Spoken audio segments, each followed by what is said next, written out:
그때는 그런 시절이었어요. 지금의 방탄소년단 블랙핑크처럼 서태지와 아이들 신승훈, 김건모가 엄청난 인기를 끌던 시절이었죠. 저는 당시 둘째를 임신한 상태였고요.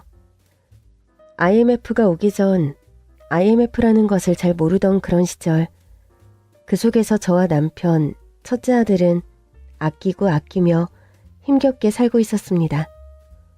엄마, 나도 유치원 가고 싶어. 우리 순영이 유치원 가고 싶지? 조금만 기다려. 다음 달엔 우리 순영이도 다른 친구들처럼 유치원 차 타고 유치원 갈 수 있어. 진짜? 이번엔 진짜야? 나 정말 유치원 가는 거야? 정말 가는 거지? 그럼 우리 내일 엄마 손잡고 유치원 다녀오자. 가서 우리 순영이도 다닐 거라고 유치원에 등록하고 원비도 내고. 그러면 이제 유치원 차가 우리 순영이도 데리러 올 거야. 좋지? 진짜 좋다요. 나 너무 신나, 엄마. 아빠. 아들, 엄마랑 잘 놀고 있었어? 방금 엄마가 그랬어. 나도 이제 다른 친구들처럼 유치원 다닐 수 있대. 그럼 당연하지. 아빠가 우리 아들 다닐 유치원 다 알아봤어. 옆집 형철이가 다니는 유치원에 우리 순영이도 다닐 수 있어. 내일 엄마 손잡고 다녀와. 알았지? 네. 그렇게 잔뜩 신난 아들을 재우고 저와 남편은 뱃속에 있는 둘째의 태동을 들으며 하루를 마무리했습니다. 저렇게 좋아하는데 진작 보내줄 걸 그랬어. 그러니까 사실 유치원 가고 싶다는 얘기는 전부터 했는데 우리 형편이 이러니까 쉽게 보내주겠다는 말을 못했지. 너무 미안해. 우리 둘째까지 이렇게 고생하며 살면 안 될 텐데. 그렇지, 여보? 내가 더 열심히 일할게. 당신 몸 무거운데도 계속 일하게 해서 정말 미안해. 아이들처럼 당신 역시 고생시키지 않을게. 정말이야? 말이라도 고맙네. 우리 공주님 정말 기운도 좋지. 우리 둘째가 순영이보다 더 기운이 좋은 것 같아? 요 녀석. 엄마 힘들게 하지 말고 얼른 너도 코 자. 말을 듣겠냐고. 힘든 건 맞았어요. 돈이 없으면 사람이 늘 불안하고 쪼들리게 되고 생각지도 못한 지출이 생기게 되면 엄청나게 예민해지고 여유자금을 만들 여유가 없으니 하루하루가 불안한 그런 날들이었어요. 그래도 좋았던 건 다정하고 책임감 있고 듬직한 남편이 있어서 개구쟁이이지만 늘 엄마와 아빠를 생각해주는 아들이 있어서 그리고 이제 곧 태어날 딸이 있어서 그래서 행복했어요. 행복이란 말이 어찌 보면 거창한 것 같지만 대단한 걸 하지 않아도 충분히 행복할 수 있다고 전 생각했거든요. 욕심내지 말자, 무리하지 말자. 이게 저와 남편이 늘 했던 얘기였습니다. 그렇게 다음날 아들의 손을 잡고 유치원에 다녀와 원장 선생님과 다른 선생님들과 인사를 나누고 원복과 가방, 체육복을 받아왔어요. 차량 신청도 하고 며칠 뒤 정해진 시간에 노란색 승합차가 순영이를 태우러 온다는 얘기까지 듣고 나서야 아들은 안도의 숨을 내쉬었습니다. 순영아, 이거 다 순영이 거야. 어때? 예쁘지? 엄마, 나 정말 신나. 벌써부터 너무 좋아. 빨리 유치원 가는 날 왔으면 좋겠어. 6밤만 자면 유치원 차가 우리 순영이 데리러 올 거야. 지금 자고 딱 눈 떴는데 6밤 지나 있었으면 좋겠다. 아이고, 엄마도 시간이 그렇게 빨리 갔으면 좋겠네. 어서 가서 손 씻고 옷 갈아입고 오세요. 유치원에 가면 순영이가 제일 큰형이니까 이런 건 스스로 할 수 있어야 해. 화장실도 혼자 가고 밥도 잘 먹어야 하고 또 손도 잘 씻고 선생님한테 떼부리지 않고 친구들하고도 싸우지 말고 잘 지내야 하는 거야. 동생한테 양보도 할 줄 알아야 하고. 알았지? 네. 아이고, 착하다, 우리 아들. 가서 손 씻고 옷 갈아입고 오세요. 엄마가 떡볶이 해줄게. 아싸! 이렇게 좋아하는 걸 진작에 해주지 못한 미안함에 그날은 정말 맛있는 떡볶이를 해줬습니다. 남편뿐만 아니라 저도 일을 해야 했기에 더구나 이젠 저와 남편이 책임져야 할 식구가 곧 한 사람이 더 늘어날 예정이라 남편뿐만 아니라 저도 더 열심히 일을 했습니다. 정말로 주말엔 윗집에 가서 인형눈을 붙이고 평일엔 식당에서 설거지 일을 했었어요. 그땐 이렇게 하지 않으면 살 수가 없었죠. 그리고 책임감도 있었어요. 나와 남편을 믿고 살아갈 아이들에게 좋은 것 입혀주고 좋은 거 먹여주고 그러고 싶었어요. 돈을 조금 더 모아서 지금보다 넓은 집으로 이사가고 싶었고요. 그래서 그날도 이런저런 이유로 저는 일을 나가야 했습니다. 그날은 순영이가 유치원에 가기로 한 전날이었습니다. 엄마, 오늘은 일 안 하는 날이잖아. 그렇지. 그런데 사장님이 딱 1시간만 와달라고 하시네. 엄마 시간 맞춰서 꼭 들어올게. 우리 순영이 조금만 혼자 있어요. 알았죠? 저는 이날 절대로 다시 태어나도 절대 하지 말아야 할 실수를 저지르고 맙니다. 급한 식당 사장님의 호출. 당시 식당에서 설거지를 했던 저는 쉬는 날이었던 일요일 저녁 손님이 너무 몰려 일손이 부족하다는 사장님의 전화를 받습니다. 그리고 그날 출근하기로 되어 있었던 사람이 갑작스럽게 조퇴. 사장님이 돈을 더 챙겨주겠다는 말에 넘어가 아이를 혼자 두고 설거지를 하러 급하게 나갔습니다. 옆집 분께 아들을 맡겼다면 아니면 아무리 사장님이 부탁했어도 지금 아들을 돌봐줄 사람이 없어 나갈 수 없다고 했다면 그랬다면 괜찮았을까요? 남편은 당시 간판을 만드는 일을 했어요. 그런데 당시 간판 제작을 의뢰했던 업체가 오픈 날짜를 앞당긴다며 간판을 예정일보다 빨리 만들어달라고 전화가 왔었습니다. 일이 이렇게 되려니 모든 원래 일정이 어그러지고 저와 남편은 아들과 태어날 아이를 위한답시고 그렇게 정신없이 일을 하러 나갔습니다. 그리고 일이 끝나자마자 집에 돌아온 제가 마주한 상황은 끔찍했습니다. 우리 아들 순영이가 없어졌거든요. 순영아 어딨어? 엄마 왔잖아. 어디 갔어 너? 여보 어떡해? 우리 아이가 없어졌어. 순영이가 안 보여. 나 어떡해? 나 때문에 우리 아들이 없어졌다고. 애가 그냥 사라진 건지 누가 나쁜 마음을 먹고 아이를 데려간 건지 아니면 주변 이웃이 우리 아이가 불쌍하다고 돌봐주시는 건지 대체 무슨 일인지 알 수가 없었어요. 저와 남편은 일단 경찰서부터 찾아갔습니다. 일단 기다려보세요. 아이가 납치된 게 아니라면 어디 멀리 갔겠습니까? 너무 걱정하지 마시고 일단 돌아가세요. 경찰의 저런 터무니없는 태도에 화가 난 저와 남편은 경찰서에서 난리를 쳤습니다. 당시엔 CCTV가 곳곳에 설치된 때도 아니었고 그저 탐문수사만으로 아이를 찾아야 했습니다. 혹시 정말 누가 나쁜 마음을 먹고 우리 아들을 데려간 건 아닌지 너무 무섭고 겁이 나 잠을 잘 수 없었어요. 하지만 아들을 상대로 뭔가를 요구하는 전화나 편지는 오지 않았죠. 정말 말 그대로 아이가 세상에서 증발해버린 겁니다. 도대체 어디서부터 잘못된 건지 그 실마리도 찾지 못한 채 그저 주변 이야기만 듣고 무작정 순영이를 찾으러 다녔어요. 이런 아이는 최근에 들어오지 않았어요. 죄송합니다. 빠른 시일 내에 아이를 찾았으면 좋겠네요. 혹시라도 이런 아이가 보육원에 오면 꼭 연락드리겠습니다. 보육원, 시장, 절, 교회 안 간 곳이 없어요. 전국을 돌아다니며 순영이를 찾았지만 아들을 찾을 수 없었습니다. 혹시 아이가 찾아올까봐 이사도 가지 않았죠. 같은 건물에 사시는 분들도 정말 많이 도와주셨어요. 돈을 벌면 뭐라고, 일을 하면 뭐랄까요? 아이를 잃어버렸는데. 저의 그런 무책임한 행동 때문에 소중한 아이를 잃어버렸는데.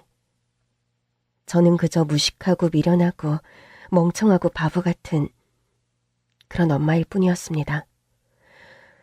그리고 몇 달 후 딸이 태어났습니다. 순영아, 네 여동생이야. 엄마랑 아빠에게 여동생을 선물해주고 넌 어디로 간 거니? 응?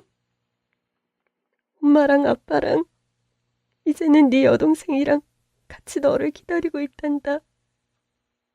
그러니 어서 다시 엄마의 품으로 돌아와 주렴. 응?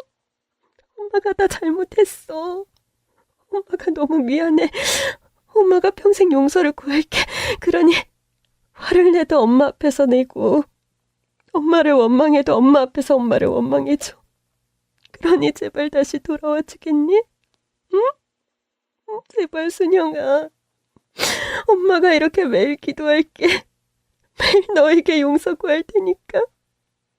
그러니까 제발 다시 돌아와서 엄마가 너에게 직접 용서를 구하고 너의 모든 원망을 들을 수 있게 해줘.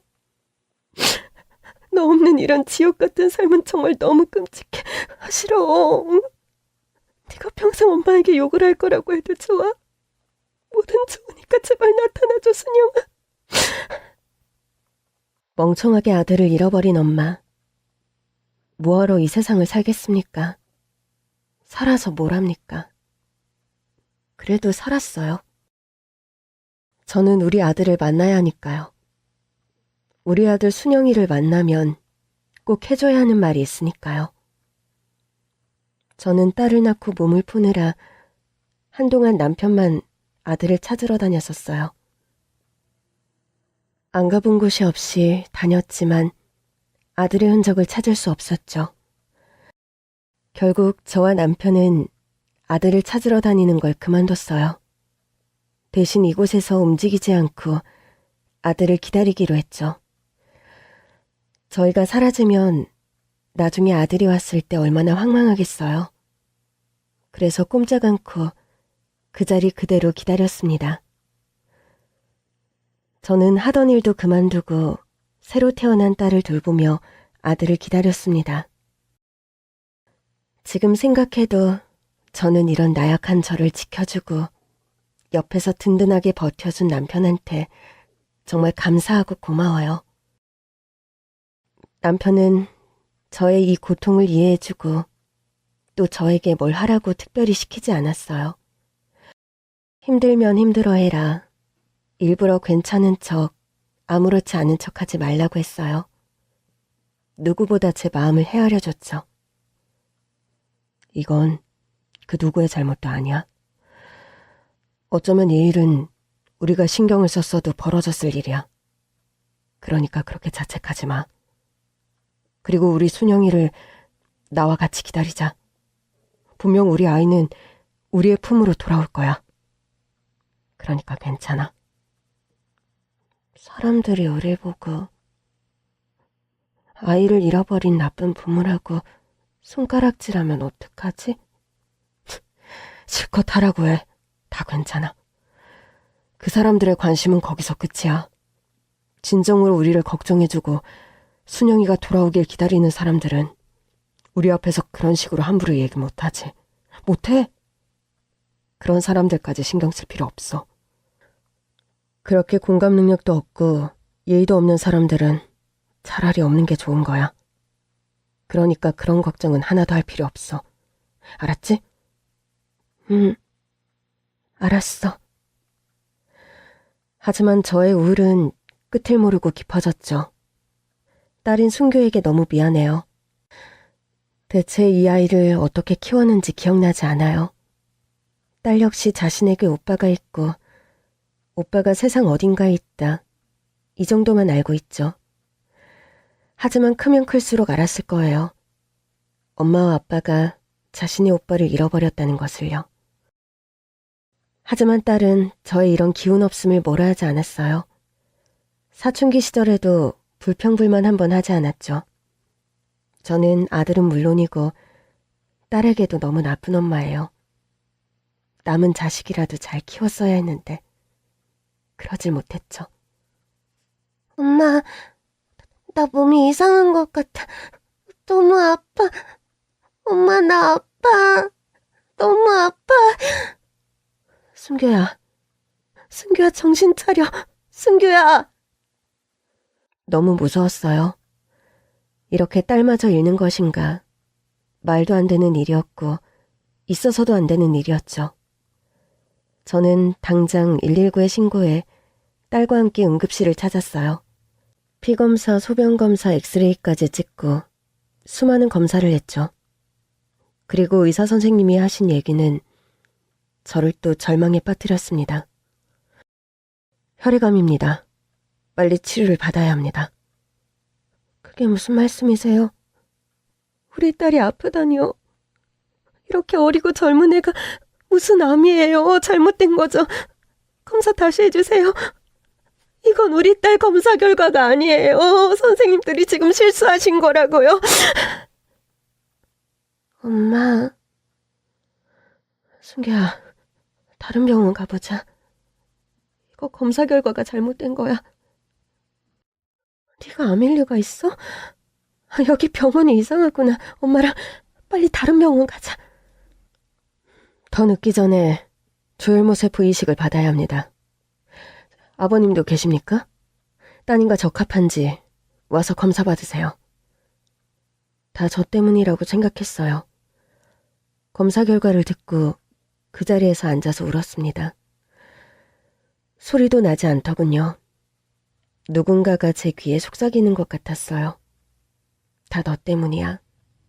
네가 사라진 아들만 신경 쓰고 정작 옆에 있는 딸은 신경 쓰지 않았잖아.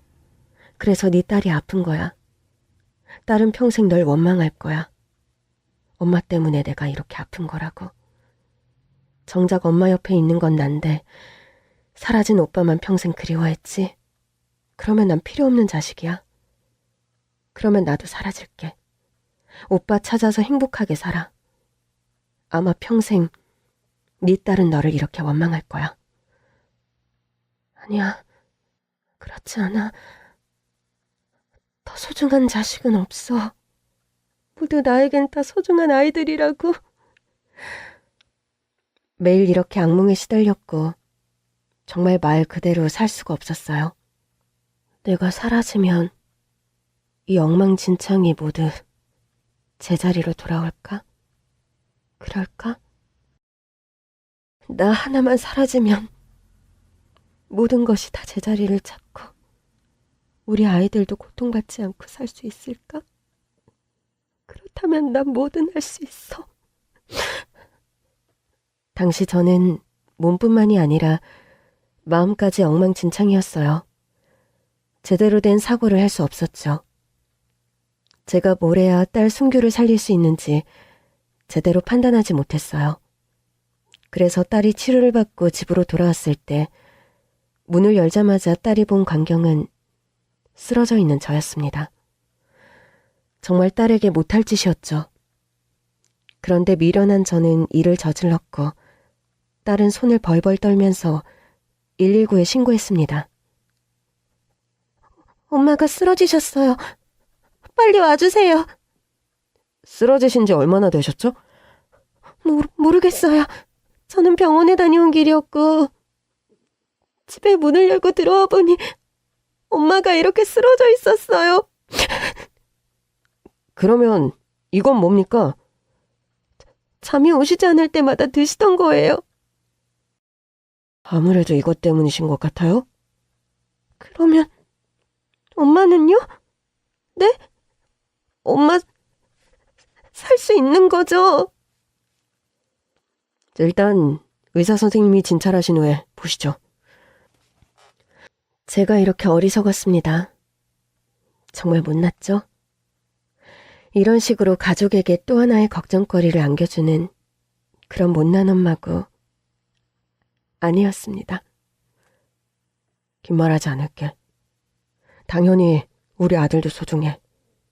그런데 그만큼 나는 내 아내도 소중하고 중요해. 내 옆에 있는 사람 역시 중요하다고. 그런데 당신이 이렇게 당신 자신을 소중하게 생각하지 않고 이런 식으로 무책임한 행동을 하면 난 뭘 어떻게 해야 할지 모르겠어. 순규 아픈 거 당신 눈엔 안 보여? 당신 이번 행동은 정말 이기적인 거야. 다들 힘들어. 그런데도 가족을 위해 티내지 않고 있는 거야. 당신 눈엔 내가 정말 괜찮아 보여? 혹시 일하는 곳에 젊은이들이 아르바이트를 하겠다고 오면 혹시 우리 아들은 아닐까? 길 가다가도 순영이 나이 또래 남자아이들을 보면 혹시 내가 우리 아들을 못 알아보는 건 아닐까? 아들이 내 얼굴을 그 사이에 잊은 건 아닐까 그 생각부터 해. 그런데도 나는 일단 살아. 너가 없는 동안 우리는 이렇게 살았다. 당당하게 말해야 하니까. 너를 찾으면서도 우린 너가 다시 우리 품으로 돌아왔을 때 포근함을 느끼기 위해 이렇게 살았다고 얘기해야 하니까. 그리고 순규는 태어나기 전에 사라진 오빠 때문에 마음 놓고 응석 한번 부려보지 못한 애는 안 불쌍해? 여보, 제발 이러지 말자. 당신 쓰러진 거 순규가 제일 먼저 발견했다며. 애가 얼마나 놀랐겠어. 병원에서 그 힘든 치료받고 집에 와서 쉬고 싶었을 텐데 당신 걱정하느라 지금 쉬지도 못해. 순규 저러다 쓰러지면 진짜 큰일 나. 순규한테까지 안 좋은 일 생기지 않게 하자 우리. 진심이야. 당신 힘든 거 괴로운 거 나 모르는 거 아니야. 그럴수록 우리가 더 기운내서 중심 잡아서 살아야지. 응? 내가 다 미안해. 또 나만 생각했어. 다 나 때문이야. 그래. 그러니까 이젠 진짜 안 그러면 돼. 결국 딸 순규는 너무 놀라고 스트레스 때문에 제가 병원에 실려온 날 같이 입원을 해야 했어요. 정말 제가 죄인이었죠. 혹시 저도 골수 검사를 해볼 수 있을까요? 네? 재원님께서요? 가족이 아닌 사람도 가끔 일치한다는 걸 들어서요. 병원 선생님들이 따님을 잘 알고 있길래 혹시 의사나 간호사냐 여쭤봤더니 이 병원에서 현재 혈액암으로 치료를 받고 있다는 얘기를 해주셨어요.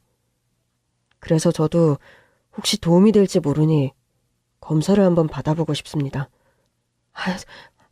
안 그러셔도 됩니다. 그렇게 어려운 검사도 아닌데요, 뭘.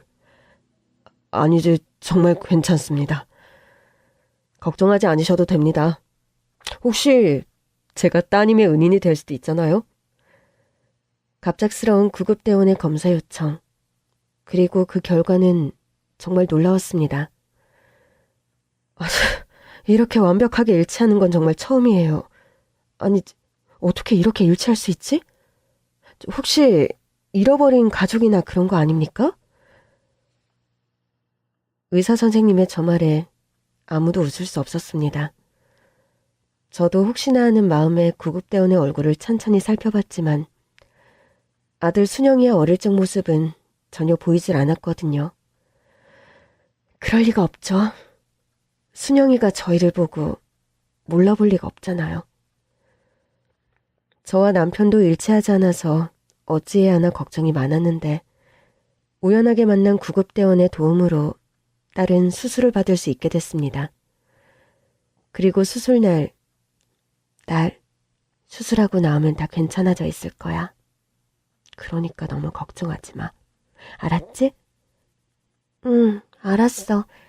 나 수술 잘 받고 올게. 이제 나 나올 수 있는 거잖아. 그래. 그러니까 이제 건강해질 수 있으니까 수술 잘 받고 와. 이제 수술실로 이동하겠습니다. 딸, 파이팅! 저는 딸을 보내고 구급대원이 있는 병실로 갔습니다. 그리고 이제 막 옷을 갈아입는지 등이 살짝 보였는데 흉터인지 아니면 점인지 뭔지 시커먼 무언가가 보였죠. 정말 감사합니다. 제 목숨을 살려주셨고 이젠 제 딸의 목숨까지 살려주시네요. 다시 한번 감사드립니다. 이 은혜를 어찌 갚아야 할지 모르겠어요. 생전 처음 보는 사람에게 이렇게 새 생명을 주시다니요. 아닙니다. 솔직히 저도 반신반의하며 검사한 건데 이렇게 일치할지 몰랐어요. 오히려 잘 됐죠. 일치하는 사람이 나올 때까지 따님께선 힘든 치료를 계속 받아야 했을 텐데요. 그런데 어찌 우리 딸 얘기만 듣고 그렇게 선뜻 검사하겠다는 생각이 들었나요? 길지 않은 시간이었지만 따님께서 이런저런 얘기를 해주셨어요.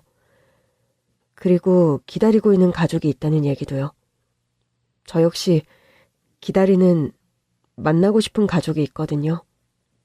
그래서 그 마음을 다 알지는 못하지만 그래도 알 것 같아서 검사하겠다고 했죠.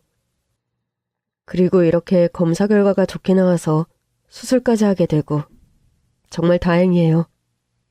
제 이런 선택을 너무 부담스럽게 생각하지 않으셨으면 해요. 부담이라뇨. 너무 감사해서 그렇죠.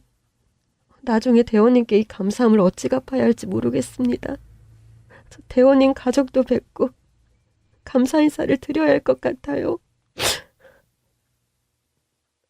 저 가족은 괜찮습니다. 저 혼자라서요. 미안해요. 나중에 맛있는 밥 한 끼 사주세요. 그거면 됩니다. 네. 그리고 수술 끝나면 대원님이 아니라 재범군이라고 불러주세요. 네, 그럴게요. 정말 고마워요. 잘 부탁해요. 그렇게 딸의 수술이 진행되고 저는 구급대원, 그러니까 재범군과 나눴던 얘기를 곱씹어봤습니다. 가족이 없고 그리고 계속 생각나는 등과 엉덩이 위 부분에 있던 점. 아무리 구급대원이다 보면 위험한 현장도 많이 갔겠죠. 그만큼 훈장과도 같은 상처도 많이 있겠죠. 그게 상처인지 점인지도 정확하지 않고요. 그런데 제 아들 순영이도 비슷한 위치에 큰 몽고반점이 있거든요.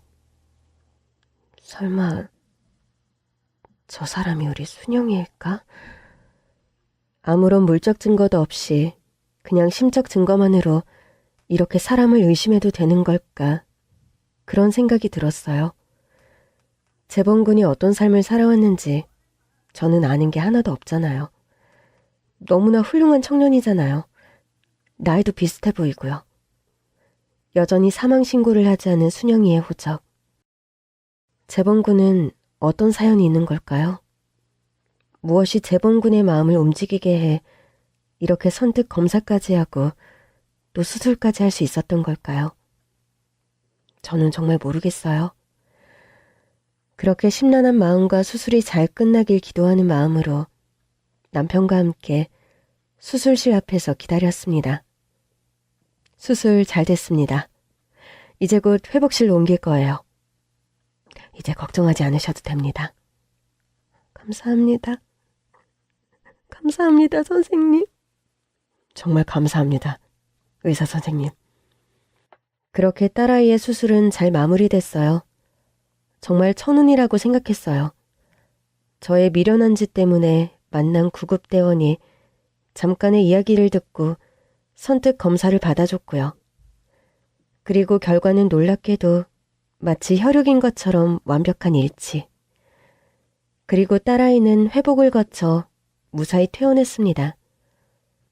딸, 그동안 엄마 때문에 마음고생 많았지?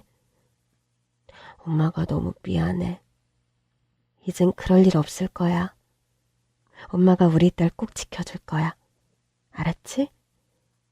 알았어. 엄마 고마워요. 엄마가 어떤 마음으로 날 키웠을지 나 잘 알고 있어요. 그러니까 그렇게 너무 미안해하지 않아도 돼. 오빠도 다 알고 있을 거야. 그리고 나 이제 이렇게 다 나았잖아? 나 지금 너무 기분 좋아. 그러니까 이제 엄마도 너무 걱정하지 마. 알았지? 그래, 알았어, 우리 딸. 그래도 완전히 회복하려면 아직 멀었으니까 조심하자. 알았지? 응? 그리고 얼마 후 주말 점심 재범군이 집으로 찾아왔습니다. 아이고, 아주 어떻게 여기까지 다 찾아오셨어요? 그런데 집에 찾아온 재범군 표정이 심상치 않은 거예요. 재범군, 괜찮아요? 왜 그래요? 여기서 얼마나 사셨어요? 이 집에서? 30년 됐나? 남편과 결혼하고 처음 얻은 집인데 사연이 있어서 계속 이사 가지 않고 이 집에서 살고 있어요. 왜요?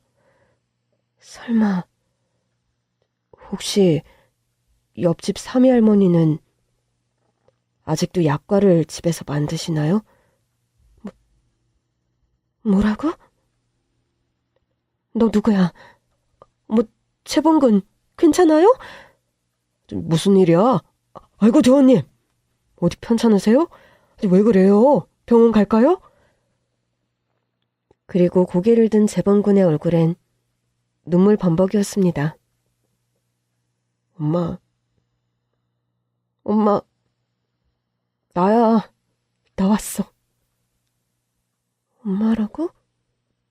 너가 순영이라고? 장난이 너무 지나친 거 아니오? 어디서 무슨 얘기를 듣고 왔는지 모르겠지만 그런 장난은 하지 마세요. 오늘은 이만 돌아가는 게 좋겠군요.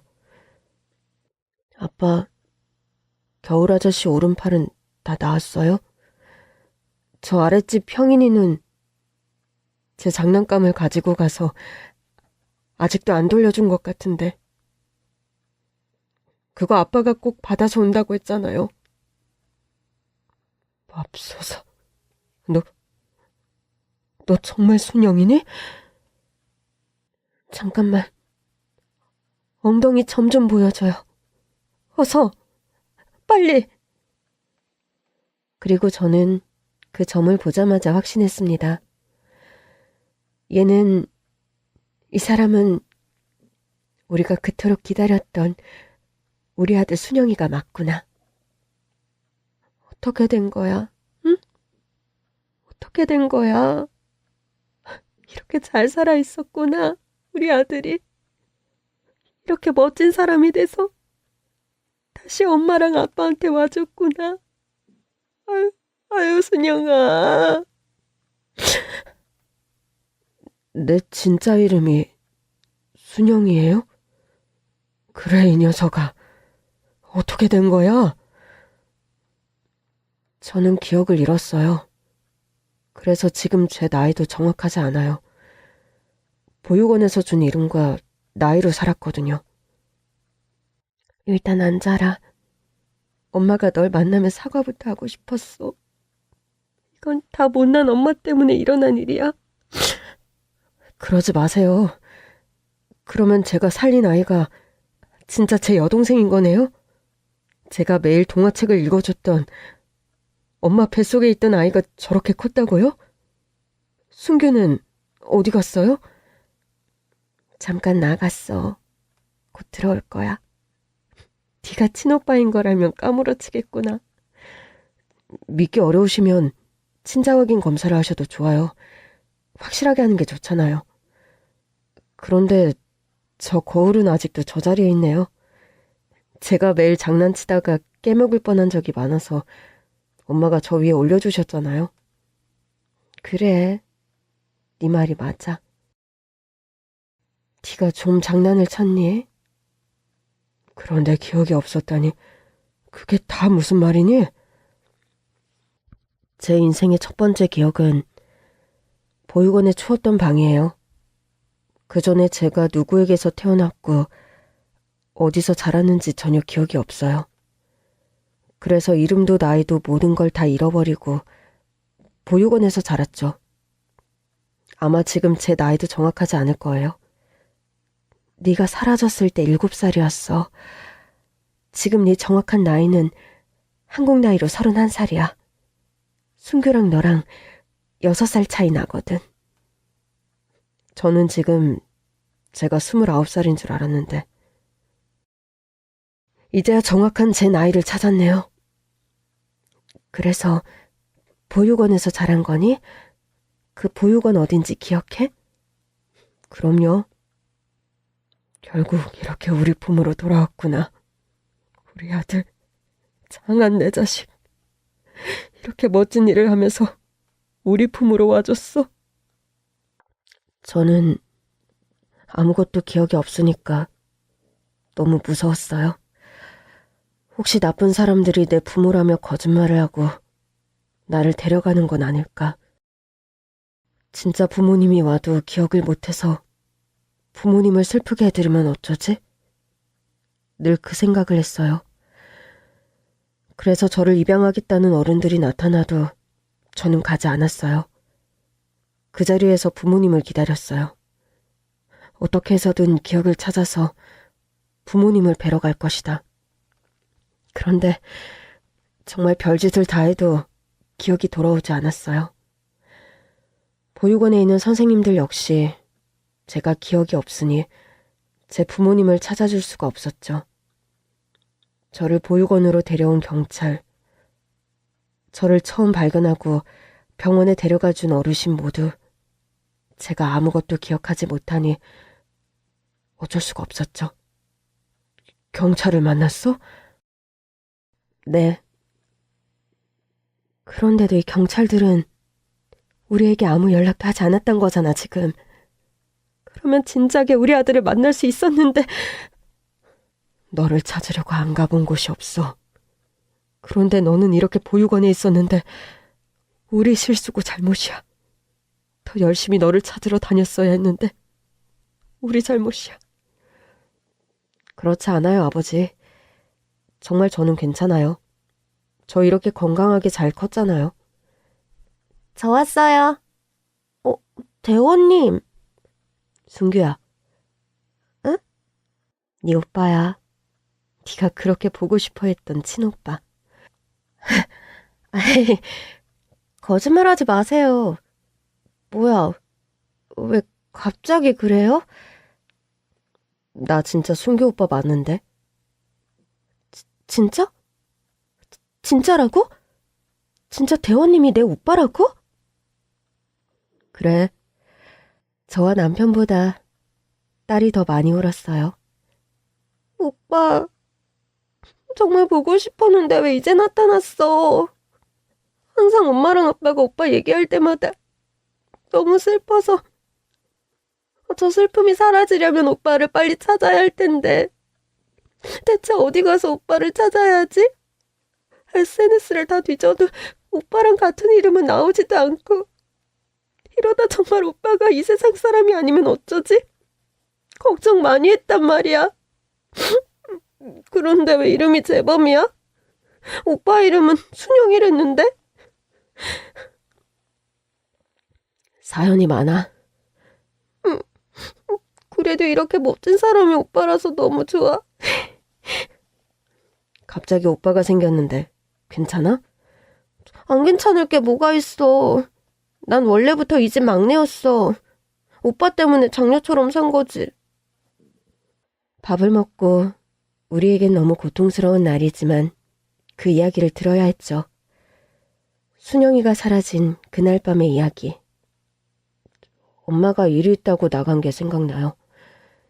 저는 그때 시간 개념이 없었으니까 엄마가 말한 1시간 그리고 근방이 어느 정도인지 몰랐죠. 엄마도 안 오고 아빠도 안 오고 그래서 밖으로 나갔어요. 제 잘못이에요. 그냥 얌전히 집에 있었어야 했는데 엄마랑 아빠를 기쁘게 해주고 싶다는 생각 하나였어요. 그래서 밖으로 나가 엄마랑 아빠를 기다리다가 빠르게 달려오는 차에 그만. 순영아. 보육원 원장님이 그랬어요. 처음 저를 발견하신 분은 제가 그냥 쓰러진 줄 알았대요. 그만큼 몸에 흉터가 없어서요. 그리고 병원에서 검사 결과 제가 교통사고를 당했고 기억을 잃었었다는 걸 알게 됐죠. 의사 선생님이 정말 많은 것을 물어봤는데 제가 대답한 건 하나도 없었대요. 그러니 얼마나 당황스러워요. 그래서 경찰서나 여기저기 주변에 아이를 잃어버린 사람이 없는지 물어봤지만 다른 경찰서에선 아무런 연락이 없었다고 해요. 말도 안 돼. 우리가 경찰서를 얼마나 많이 갔다 왔는데. 그 사람들 때문이야. 제대로 수사를 했으면 이런 일은 없었을 텐데. 너무 흥분하지 마세요. 계속 병원에 있을 수도 없고 무턱대고 경찰에서 저를 맡을 수도 없는 상황이었죠. 그래서 전 보육원으로 가게 됐어요. 여기서 꽤 떨어진 곳이었어요. 여기 집에서 가까운 곳은 이미 아이들이 많아서 제가 들어갈 수가 없었거든요. 거기서 보육원 원장님이 제 얘기를 듣고 새 이름과 새 나이를 주셨어요. 보육원 생활은 어땠니? 힘들진 않았어? 오빠, 보육원에서 지냈던 건 다 기억나? 모든 게 다 기억나는 건 아니지만 생활이 썩 좋진 않았던 건 기억나. 어떻게 좋지 않았는데? 막 아이들이 괴롭히고 그랬니? 그런 거 아니에요. 아이들을 괴롭히고 그러지 않았어요. 그냥 환경 자체가 좋지 않았던 거죠. 보육원이 크진 않은데 아이들은 많고 그러니 여유롭지 않았죠. 20살이 되고 보육원을 나와서 작은 원룸을 얻었을 때 혼자 따뜻한 물을 마음껏 틀어놓고 씻었을 때가 제일 좋았어요. 그리고 깨끗한 이불에서 내가 자고 싶을 때까지 잠을 잘 수 있다는 게 얼마나 좋았는지요. 그러면 지금도 그 원룸에서 사니? 아니요. 이사해서 지금은 조금 넓은 곳에서 지내고 있어요. 그러면 그때 오빠를 다치게 한 차주인은? 모르지. 어디서 잘 먹고 잘 살고 있는지 아니면 또 다른 사고로 나라가 주는 밥을 먹고 있을지. 충분히 벌 받았을 거다. 맞아. 다른 사람 이렇게 아프게 상처 주는 사람은 절대 잘 살 수 없어. 그러면 어쩌다 구급대원이 됐어? 저를 처음 본 사람이 저를 살려줬잖아요. 저도 그러고 싶었어요. 제 생명을 구해주신 것처럼 나 역시 그렇게 살고 싶다. 그렇게 생명을 살리는 일을 하고 싶다. 늘 생각했죠. 잘하면서. 그래도 그분 덕분에 제가 이렇게 살고 있는 거니까. 비록 기억은 다 잃었지만 어쨌든 저에게 계속 살아갈 수 있는 기회를 주셨잖아요. 보답을 하고 싶었어요. 너를 구해주신 분은 계속 연락하며 지냈니? 아니요. 그분은 저를 병원에 데려다 주시곤 사라지셨죠. 너무 죄송하게도 얼굴도 기억이 안 나요. 꼭 보답해드리고 싶은데 어떻게 찾을 길이 없겠구나. 네가 이렇게 훌륭한 사람이 됐으니 그분께 직접 연락드리지 않아도 네가 떳떳하게 잘 살면 된다. 그거면 돼. 그런데 아직도 이 집에서 이렇게 사실 줄 정말 몰랐어요. 네가 찾아올 것 같아서. 네가 힘겹게 우리 곁으로 돌아왔는데 우리가 없으면 네가 얼마나 허망하겠니. 그래서 이사 갈 수 없었어. 너를 두고 어떻게 우리끼리 이사를 가니. 말도 안 되지. 맞아. 여기가 오빠 집이잖아. 그런데 집이 없어졌다고 생각해봐. 진짜 허무할걸? 우리가 이렇게 만나지 않았어도 언젠간 오빠 기억이 돌아왔을 거잖아. 기억을 찾고 기뻐서 집으로 돌아왔는데 다른 사람이 문 열고 나와서 이제 그런 사람 안 산다고 했어봐. 오빠 진짜 막막하지. 그렇지? 맞지. 우리 순규 말이 다 맞지. 이런 게 완전한 행복일까요? 더도 말고 덜도 말고 딱 요즘만 같아라. 그런 생각을 하며 지내고 있습니다. 아들을 찾고 완전한 가족이 된 저희는 드디어 이사를 했습니다. 지금보다 넓고 깨끗한 집으로요. 제일 좋아한 사람은 딸 순규였어요. 우와, 나도 이제 넓고 깨끗한 내 방 생겼다. 아싸! 친구들한테 자랑해야지. 오빠 침대 사준 거 완전 땡큐. 그래, 우리 순규가 좋으면 됐지. 엄마, 지금 마음에 드시죠? 마음에 안 들 리가 있니? 너도 힘든데 이렇게 보태줘서 네 덕분에 이사했다. 아들은 지금 살던 전셋집을 빼서 우리와 함께 살기로 하고 집으로 들어왔어요. 이렇게 기특합니다. 떨어져 지낸 세월이 얼만데 또 떨어져 살라고요? 저 결혼해서도 여기서 살 거예요. 부모님 모시고 평생 살 거라고요. 아이고 이 자식아. 그러면 어떤 여자가 좋다고 너랑 결혼하겠니? 결혼하겠다는 사람 없으면 그냥 평생 엄마랑 아빠랑 살죠 뭐. 어때 순규야? 그래, 그러면 오빠가 평생 부모님 모시고 살아. 난 결혼해서 남편이랑 나가서 살게. 으이그. 그리고 얼마 전엔 아들과 단둘이 여행도 다녀왔습니다. 순영아, 난 말이다. 사실 매일 사죄의 기도를 했어. 왜요? 나 때문에 너를 고생시켰으니까. 그래서 너를 다시 만나면 사과부터 하고 싶었어. 너를, 영문도 모를 너를 그렇게 고생시켜서 겪지 않아도 될 고통을 겪게 해서 너를 다시 만나 네가 나를 욕하고 원망해도 나는 할 말이 없다고 생각했어. 다 맞는 말이고 나는 어쨌든 자식을 지키지 못한 죄인이니까. 그런데 너는 기억이 돌아오자마자 그런 원망의 소리는 하나도 내지 않고 아무런 얘기도 안 했어. 엄마랑 아빠가 미울 법도 한데 밉지 않니? 보육원에서 지낼 때 얼굴도 모르고 아무것도 기억은 안 나지만 부모님이 밉지 않았어? 아니면 복수하고 싶지 않았니? 누군지 모르겠지만 나를 이렇게 만든 사람들 훨씬 부잣집으로 입양 가서 보란듯이 잘 살면서 괴롭게 해주겠다. 그런 생각하지 않았어? 엄마, 드라마랑 영화를 너무 많이 보신 거 아니에요? 나는 충분히 생각할 수 있다고 생각해. 그러면 지금 제가 어머니 제 앞에서 무릎 꿇고 평생을 빌면서 사세요 하면 그렇게 하실 수 있으세요? 당연히 할 수 있지. 엄마는 안 믿으시겠지만 단 한 번도 그런 생각을 해본 적이 없어요. 그냥 빨리 만나고 싶다. 오직 그 생각이었어요. 이제 다 기억나서 하는 얘기지만 저는 동네 친구들처럼 유치원을 다닐 수 없잖아요. 그래서 엄마랑 아버지랑 저 유치원 보내기 위해 정말 열심히 일하셨다는 것도 이젠 저 다 알아요. 예쁜 옷이랑 원복, 가방, 신발, 모자, 체육복까지 전부 새 것으로 사주셨던 것도 다 기억나고요. 그때는 몰랐지만 지금은 다 알죠. 우리 형편의 엄마랑 아빠가 저 하나 때문에 정말 많은 일을 하셨고 고생을 하셨다는 걸요. 그래서 전 순규한테 너무 미안해요. 혹시 순규가 저 때문에 사랑을 제대로 못 받고 자란 건 아닐까?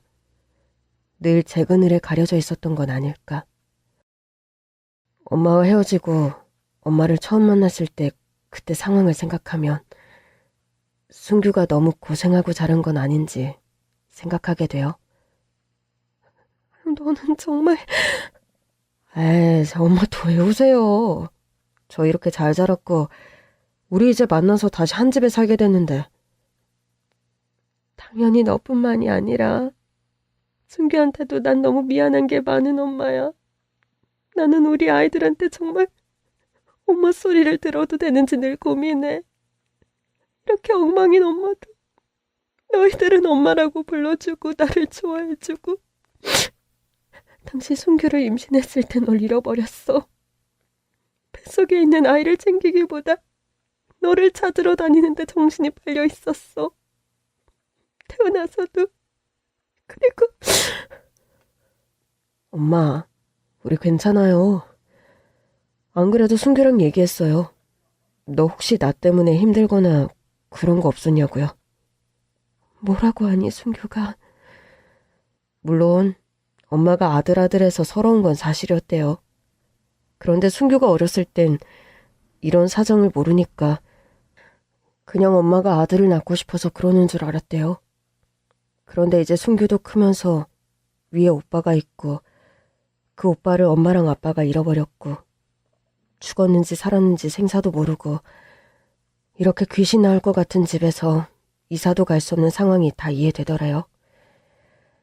자식을 잃은 그 부모의 심정을 우리가 어떻게 다 헤아릴 수 있겠냐고 하던데요. 정말 눈물이 멈추지 않고 흘렀습니다. 저는 평생을 이기적으로 살아온 사람이에요.